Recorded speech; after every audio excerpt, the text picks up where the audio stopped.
اعوذ باللہ من الشیطان الرجیم بسم اللہ الرحمن الرحیم ولو ان قرآنا سیرت به الجبال او قطعت به الارض او کلم به الموتى بل اللہ الامر جميعا افلم ییأس الذین آمنوا ان لو یشاء اللہ لہدی الناس جميعا ولا یزال الذین کفروا تصیبهم بما صنعوا قاریۃ او تحل قریبا من دارهم حتی یأتی وعد اللہ ان اللہ لا یخلف المیعاد۔ لیں جی، اس آیت کے اندر اللہ تبارک و تعالیٰ نے ارشاد فرمایا محبوب جو مرضی کر لیں، جس نے نہیں ماننا اس نے نہیں ماننا، جتنے مرضی دلیلیں دے لیں، جتنا مرضی جو کچھ کر لیں، جس بد نصیب نے یہ ٹھان لیا ہے نا کہ اس نے نہیں ماننا، وہ کبھی بھی نہیں مانے گا۔ موسیٰ علیہ السلام کو فرعونیوں نے یہ چٹا جواب ہی دیا تھا نا، انہوں نے کہا جی فما نحن لک بمؤمنین، انہوں نے کہا موسیٰ تو نے جتنی کوشش کرنی ہے کر لے، جتنے معجزات دکھانے ہیں دکھا لے، جو مرضی کر لے، فما نحن لک بمؤمنین، ہم تجھ پر ایمان نہیں لائیں گے۔ ٹھیک ہے، یہی بات یہاں پہ اللہ تعالیٰ نے ارشاد فرمایا محبوب اب دیکھیں قرآن رب نے دے دیا تھا، فرمایا اس کا مقابلہ کر کے دکھا دو یا اس جیسا بنا کے لاؤ، نہ تم اس کا اگر مقابلہ نہیں کر سکتے یا اس جیسا نہیں بنا سکتے تو پھر سمجھ لو کہ یہ خدا کا کلام ہے۔ جب خدا کا ہے تو پھر مان جاؤ، ٹھیک ہے۔ نہ اس قرآن کا مقابلہ ہو سکا اور نہ قیامت تک ہو سکے گا، ٹھیک ہے، لیکن مانتے پھر بھی نہیں ہے۔ اصول تو یہی ہے نا بھئی، لڑائی ہے نا، ہار جاؤ یا جیت جاؤ۔ قرآن نے اصول دے دیا کہ فاتوا بسورۃ من مثلہ، لاؤ اس جیسی صورت بنا کے، نہیں فلیاتوا بآیۃ مثلہ، اس جیسی پھر آیت بنا کے لے آؤ، یہ بھی نہیں ہو سکتا تو پھر مان جاؤ کہ یہ رب کا کلام ہے، ٹھیک ہے۔ تو اگر اللہ تبارک و تعالیٰ نے کیا ارشاد فرمایا محبوب اب بھی نہیں مانتے نا، ولو ان قرآنا سیرت بہ الجبال، اگر اللہ ایسا قرآن عطا فرماتا، سیرت بہ الجبال، جس کو پڑھنے سے پہاڑ ٹل جاتے، جس کو پڑھنے سے پہاڑ ٹل جاتے اپنی جگہ سے۔ کفار مکہ نے یہ ڈیمانڈ کی تھی، اس آیت کا شان نزول یہ ہے کہ آپ اگر اللہ کے سچے نبی ہیں تو کیا کریں، آپ جناب اعلیٰ قرآن پڑھ کے، دم کر کے، کلام پڑھ کے آپ کیا کریں، ان پہاڑوں کو ہٹا دے، یہ زرخیز زمین بن جائے، ہم یہاں پہ ہل چلائیں، کھیتی باڑی کریں، سارا کچھ ہم کریں، تو پھر اس کے بعد ہم ماننے کے لیے تیار ہیں۔ اللہ نے ارشاد فرمایا محبوب اب بھی ان کا مقصد ماننا نہیں ہے، ان کا مقصد صرف اور صرف مذاق کرنا ہے۔ اگر یہ ماننے کے لیے کہتے تو شاید اللہ تعالیٰ یہ بھی کر دیتا، جو اپنے محبوب کی خاطر چاند ٹکڑے کر دے، جو اپنے محبوب کی خاطر سورج موڑ کے رکھ دے، اس کے لیے پہاڑوں کو یار سائڈ پہ کرنا کون سی بڑی بات ہے؟ تو اللہ تعالیٰ نے کیا فرمایا وَلَوْ أَنَّ قُرْآنًا سُيِّرَتْ بِهِ الْجِبَالُ، فرمایا محبوب اگر رب ایسا قرآن نازل فرماتا، سُيِّرَتْ بِهِ الْجِبَالُ، جس سے پہاڑ ٹل جاتے، او قُطِّعَتْ بِهِ الْأَرْضُ، یا زمین کے ٹکڑے ہو جاتے، زمین پھٹ جاتی، او كُلِّمَ بِهِ الْمَوْتَى، جس کو پڑھنے سے مردے زندہ ہو جاتے، پھر بھی انہوں نے نہیں ماننا تھا، پھر بھی انہوں نے نہیں ماننا تھا۔ یہ ایسے بدبخت ہے کہ اگر رب ایسا قرآن بھی نازل کر دیتا جس کو پڑھنے سے یہ سب کچھ ہو جاتا، ماننا انہوں نے پھر بھی نہیں تھا، ماننا انہوں نے پھر بھی نہیں تھا۔ ہاں اگر ماننے پہ آتے تو اللہ تعالیٰ یہ بھی کر دیتا۔ ساری کائنات رب نے بنائی کس کی خاطر ہے؟ جس محبوب کی خاطر بنائی ہے، اس محبوب کی خاطر اوپر نیچے کرنا کون سی بڑی بات ہے؟ ٹھیک ہے، دیکھیں نا جی، ہم مشہور مثال ہے نا، ہم سب کچھ کماتے ہیں اپنی اولاد کے لیے، اور اولاد پر لگانا پڑ بھی جائے تو ہمیں کوئی پریشانی بھی نہیں ہوتی ہے۔ بھئی کس کے لیے کمایا؟ یہی کہتے ہیں نا کہ یار تیرے لیے کمایا، تجھ پر لگا دے، اس میں کون سی بڑی بات ہے؟ کہتے ہیں کہ نہیں کہتے؟ تو اگر اللہ تعالیٰ ساری کائنات اپنے محبوب پر وار بھی دے تو یہ کوئی بڑی بات نہیں ہے، کیونکہ اس نے کائنات کو بنایا ہی اپنے محبوب کی خاطر ہے، ٹھیک ہے۔ تو اللہ تعالیٰ نے ارشاد فرمایا محبوب ان کی نیت، ان کا مقصد جو ہے نا وہ ہدایت لینا نہیں ہے کہ چلو بھی رب اگر پہاڑوں کو ٹال دیتا تو اس کا مطلب یہ کہ واقعی خدا سچا ہے اور اس کا نبی سچا ہے تو مان لیتے ہیں۔ فرمایا اگر ماننے والے ہوتے تو ہم نے تو پہاڑوں سے اونٹنیاں تک نکال دی ہیں، ہم نے تو پہاڑوں سے اونٹنیاں تک نکال کے ان کے سامنے رکھ دی ہیں۔ جنہوں نے نہیں ماننا تو وہ نہیں مانے۔ آگے فرمایا بل اللہ الامر جمیعا، فرمایا کہ سب کام ہے اللہ کے اختیار میں، رب چاہے تو سارے کے سارے کام ایسے بھی کر دیتا ہے، لیکن کس کے لیے کرتا ہے؟ فرمایا کہ اگر یہ ماننے والے ہوتے، دیکھیں یار حدیث پاک کے اندر آتا ہے، فرمایا رب اپنے نیک بندے سے جو اس کا محبوب بندہ ہوتا ہے، پتہ اس سے رب کتنا پیار کرتا ہے۔ حدیث پاک کے اندر آتا ہے کہ اگر میرا بندہ چاہے نا کہ یہ ساری روئے زمین سونے کے بنا دو، فرمایا اس کی آنکھ جھپکنے سے پہلے میں ساری روئے زمین بھی سونے کی بنا کے رکھ دوں۔ سمجھ آئے کہ نہیں؟ یعنی رب اپنے بندے سے اتنا پیار کرتا ہے تو اپنے محبوب سے کتنا پیار کرتا ہوگا. ایک بندے کی خاطر اتنا کچھ کر دے. ٹھیک ہے جی. وہ کوئی بزرگ بیٹھے تھے نا, تو ایک بادشاہ جو ہے وہ ان کے پاس ملنے کے لیے آ گیا. ملاقات کے بعد جو ہے نا اس نے سونے کی ایک وہ اینٹ نکال کے بابے کو پیش کی, اور دل میں سوچنے لگا کہ دیکھا نا اے جناب نذرانہ پیش کیتا نا, تو بابا جناب پیر صاحب نال میں اپنے نال بٹھایا کرے گا. اسے پتہ نہیں تھا نا کہ یہ اور پیر آج کا پیر تھوڑی ہے, یہ گاڑی نشین نہیں ہے, یہ گدی نشین ہے. یہ کیا ہے؟ یہ صحیح گدی نشین بیٹھا ہوا ہے. بابے نے کہا کیا ہے میاں یہ؟ کہنے لگا جی یہ تحفہ ہے, نذرانہ ہے. میں وہ سوراخ ہو چکا ہے ادھر شتیر کے ساتھ, وہیں لگا دے, بارش آ جاتی ہے. نہیں سمجھ آئی گل؟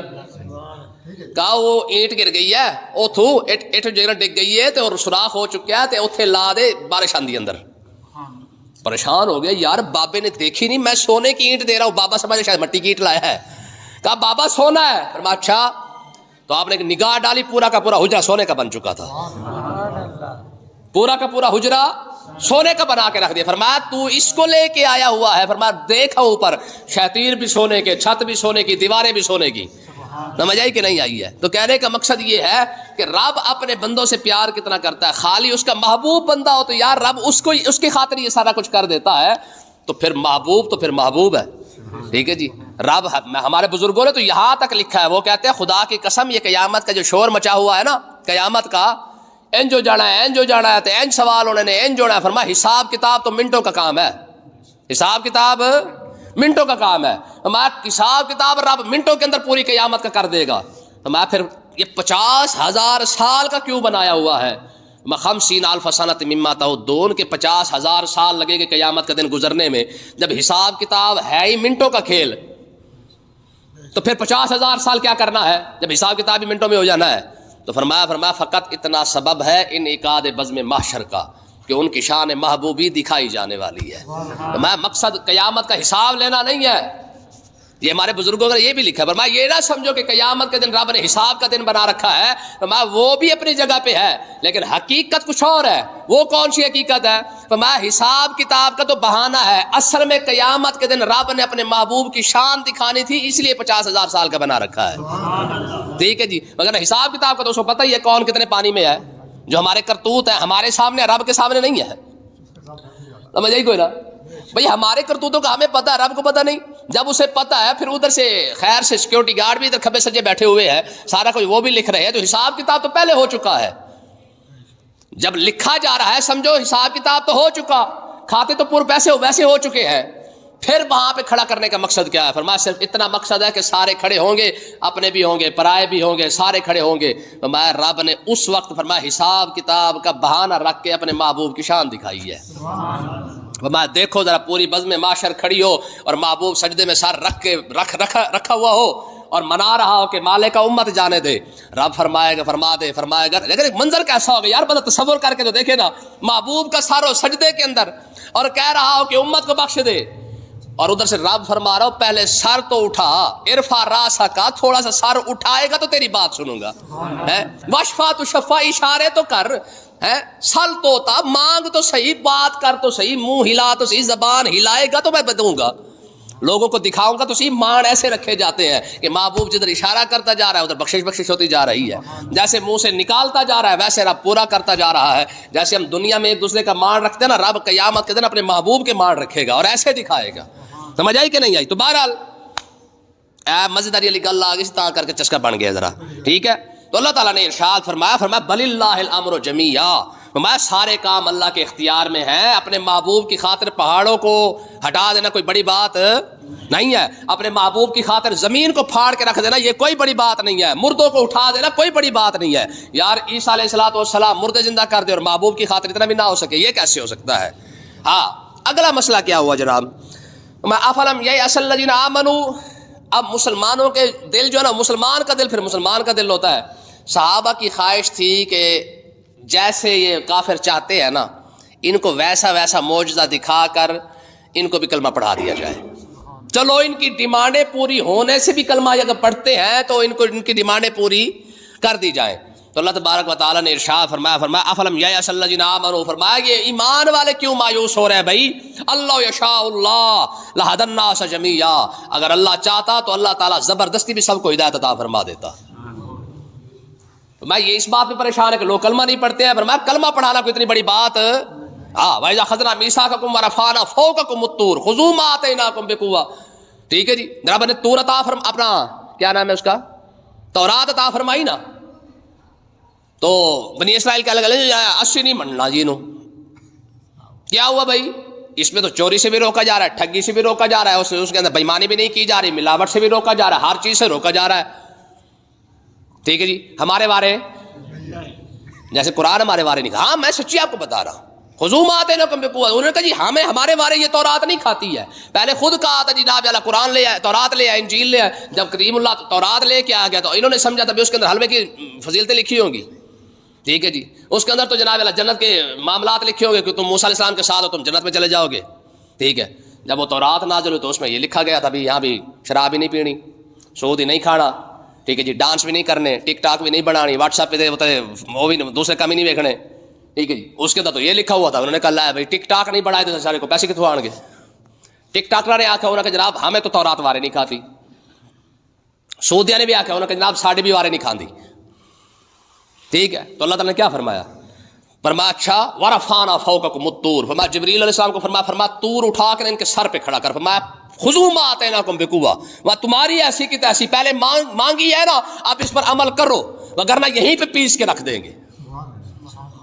سارے مان رہے تھے جی، ٹلی ورگے سدھی ہو گئے، ٹھیک ہے جی، سمجھ آئی کہ نہیں آئی؟ فرمایا تورات کو ہم نے ایسے منوایا ہے، خذوا ما آتیناکم بقوۃ، ہم نے اپنی قوت کے ساتھ اس کو منوایا ہے، ٹھیک ہے۔ واذکروا ما فیہ لعلکم تتقون، فرمایا پڑھو اس کو اور اس پر عمل کرو، مانگی ہے تو پھر عمل کرو، ٹھیک ہے۔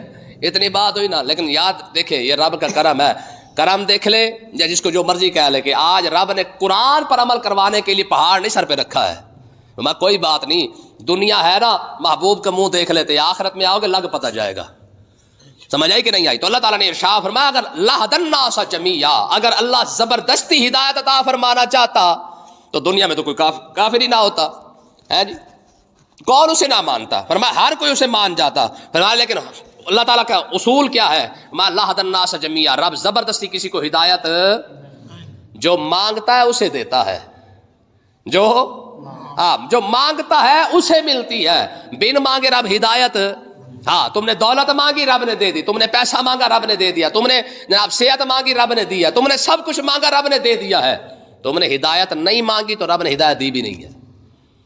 آج کی بات میں آپ کو آج کی بات بتاؤں، کہتے ہیں جی 5 لاکھ پاکستان کے اندر مدرسے ہیں مثال کے طور پر، ٹھیک ہے، تبلیغی جماعتیں ہیں، اس کے بعد جناب یارا کیا کہتے ہیں فلانا فلانا نیک کام بھی ہے، میں نے آج کی بات پتہ نہیں کل کی بات ہے، میں نے اپنے گروپوں کے اندر بھی یہ بھیجا تھا، کہتے جی اتنے لاکھ مدرسے ہیں، اتنے لاکھ جماعتیں ہیں، یہ تبلیغی کرتے پھرتے ہیں، سارا کچھ کر رہے ہیں، پھر بھی قوم جاہل بھی ہے اور جھوٹی بھی ہے۔ مجھے آپ بتائیں قوم کے جاہل ہونے کا مدرسوں کے ساتھ کیا تعلق ہے؟ جاہل تم، قصوروار مدرسہ، جھوٹے تم، قصوروار مولوی۔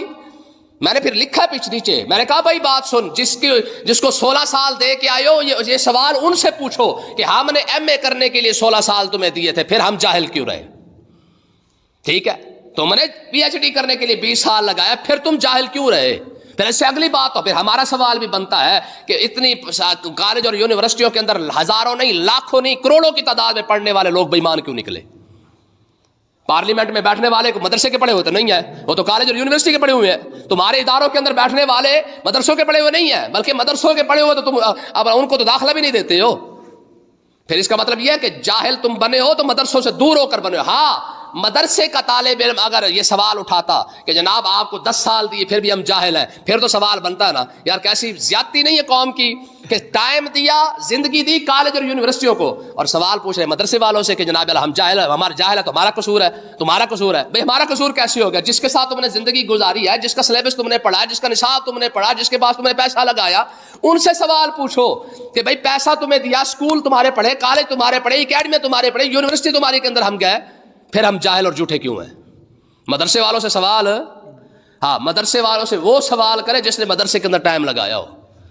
جب ٹائم کالج اور یونیورسٹیوں میں لگایا تو پھر سوال بھی کالج اور یونیورسٹی والوں سے پوچھو، ٹھیک ہے کہ نہیں جی؟ تو اللہ تعالیٰ نے ارشاد فرمایا محبوب ولا یزال الذین کفروا تصیبهم بما صنعوا قاریۃ، دیکھے یار اللہ اکبر، اللہ نے فرمایا کہ یہ جو کافر ہے نا، کافر تصیبهم بما صنعوا قاریۃ، فرمایا محبوب ان کو کوئی نہ کوئی مصیبت آتی رہے گی، کوئی نہ کوئی پریشانی ان کو آتی رہے گی۔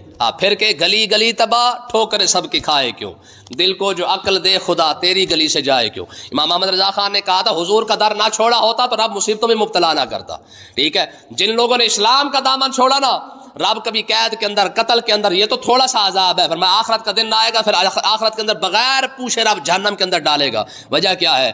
تم نے حضور کا در چھوڑا، اسلام کو چھوڑا ہے، رب نے پھر تمہیں یہ سارا کچھ تو کرنا ہی کرنا ہے۔ محبوب جن لوگوں نے کفر کیا ہے انہیں مصیبتیں آتی رہیں گی۔ اور اگلی بات او تحل قریبا من دارہم، یا تو یہ مصیبتوں میں گرفتار رہیں گے یا کیا ہوگا، فرمایا آپ ان کے گھروں کے اوپر جا کر کھڑے ہو جائیں گے، مکہ والوں کے اوپر۔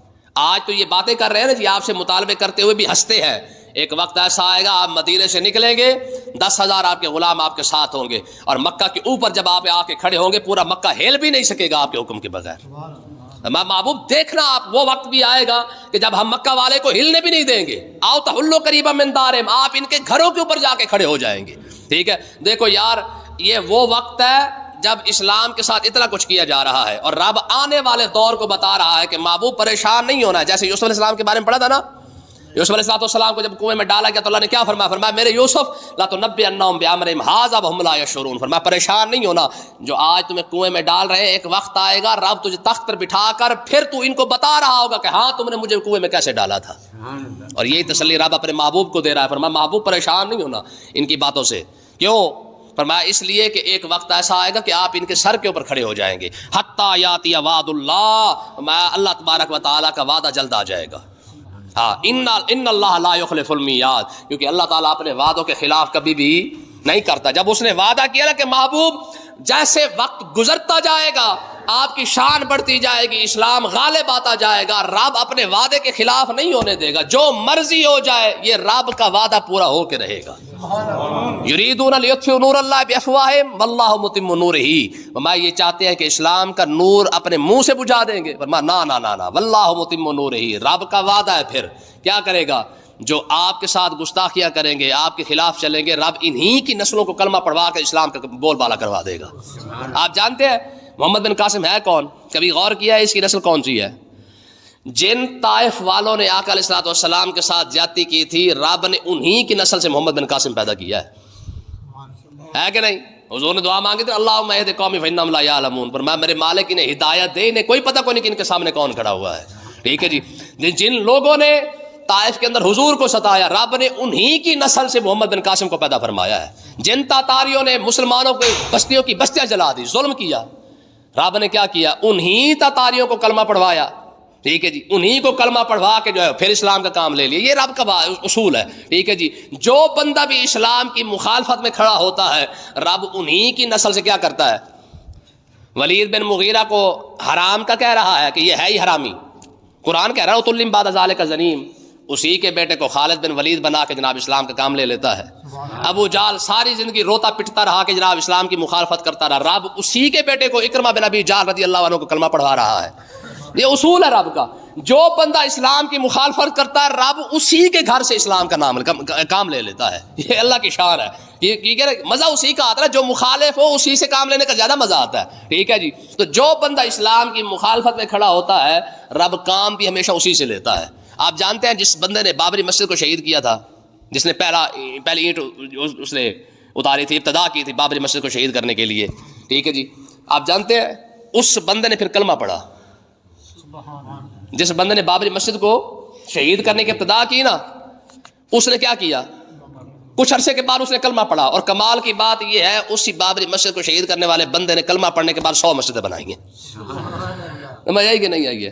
اللہ پاک سمجھنے کی توفیق عطا فرمائے۔